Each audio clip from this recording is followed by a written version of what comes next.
খুলনার দৌলতপুরে বাস কাউন্টারের এক কর্মীকে গলাকাটা অবস্থায় উদ্ধার করে হাসপাতালে ভর্তি করা হয়েছে। এ বিষয়ে আরও জানাতে আমাদের সঙ্গে যুক্ত হচ্ছেন খুলনা থেকে আমাদের সহকর্মী রাফিউল ইসলাম টুটুল। আমরা টুটুলের সাথে এখন একটু যুক্ত হতে চাই। টুটুল, যেমনটি আসলে বলছিলাম যে বাস কাউন্টারের এক কর্মীকে গলাকাটা অবস্থায় উদ্ধার করে তাকে হাসপাতালে ভর্তি করা হয়েছে, তার এখন শারীরিক অবস্থা কেমন দেখছেন এবং তাকে কেন হত্যা করা হলো এবং অভিযুক্তকে আটক করা হয়েছে কিনা সার্বিক পরিস্থিতি আপনার কাছ থেকে জানতে চাই।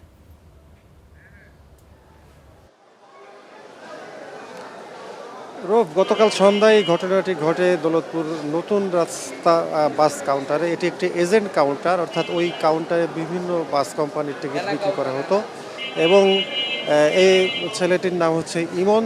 গতকালই তিনি ওই কাজে যুক্ত হয়েছিলেন এবং বাস কাউন্টারে যে ম্যানেজার তিনি বলছেন যে তিনি মাগরিবের নামাজ পড়তে যাওয়ার পরে ফিরে এসে দেখেন যে ইমন গলায় তার ধারালো ছুরি বা ব্লেডের কোনো আঘাতে সে তার টয়লেটে পড়ে আছে। তখন তাকে হাসপাতালে নিয়ে যায় এবং গতকাল রাতেই তাকে এই হাসপাতালে, আমি এখন আছি খুলনা মেডিকেল কলেজ হাসপাতালে, সেখানে ভর্তি করা হয়েছে। তবে ডাক্তাররা জানিয়েছেন তিনি আশঙ্কামুক্ত রয়েছেন, তার আঘাত তেমন গুরুতর নয়। তবে পুলিশ বলছে এই ঘটনায় আসলে তার আত্মীয় স্বজন যারা আছেন, তার এখানে বাবা মা সহ তাদের সাথে আমি কথা বলেছি, তারা আসলে ঘটনাটি বলতে পারছেন না আসলে কি হয়েছে। তবে পুলিশ বলছে যে ওই যে আহত যে ইমন, তার মোবাইল ফোনে বেশ কয়েকটি অনলাইন জুয়ার সাইট পাওয়া গেছে এবং তিনি অনলাইন জুয়ায় আসক্ত বলেও এটি তারা ধারণা করছেন।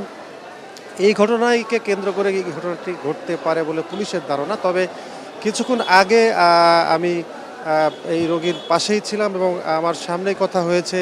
এই ইমন এখন কথা বলতে পারছে, অনেকটা সুস্থ।